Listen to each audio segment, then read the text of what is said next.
Okay, Miss Annie, first of all, wait. All right, Miss Annie, congratulations. PSA Major Awardee. How do you feel about it? Syempre masaya.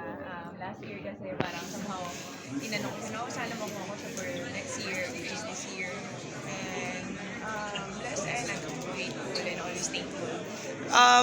Well, ano bang inaasahan natin sa inyong jiu-jitsu career on your own kasi medyo busy ang 2024. Alam ko hindi kasama sa Paris Olympics yung jiu-jitsu pero ano bang ina-expect ninyo on your personal end?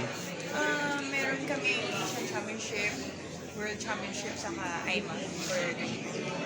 At isa pa, tuloy-tuloy na ba yung training nyo for those tournaments? Kasi alam ko, busy pa kayo sa inyong cafe, yung art cafe. Hindi naman nag-stop yung training. Medyo somehow, kung dati 2 times a day ngayon, medyo every night na lang parang for adjustment. Pero syempre, once na nakasana yung mga competition, like may proper lineup na ng competition for this year, syempre kailangan namin mag-training at the same time.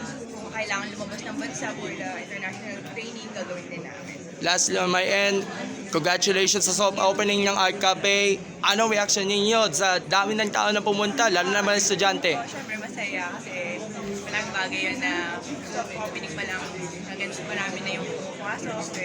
Hopefully mag-continue yun until kung kailan. May ba? Ano bang nilalaman mo? Syempre coffee and some dessert.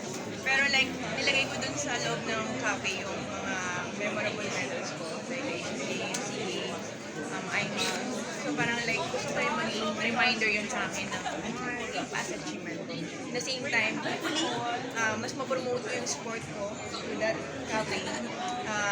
Then, yun nga, naglagay din ako ng parang monitor doon or na somehow magpa-flash yung sport ko. Kasi medyo konti lang yung mga tao nakakaalam din ng sport na meron ako. I mean, jiu-jitsu.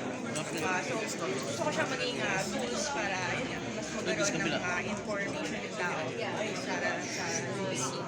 Dito ma'am, ano ba yung nilook forward natin sa PSA? PSA Award, of course,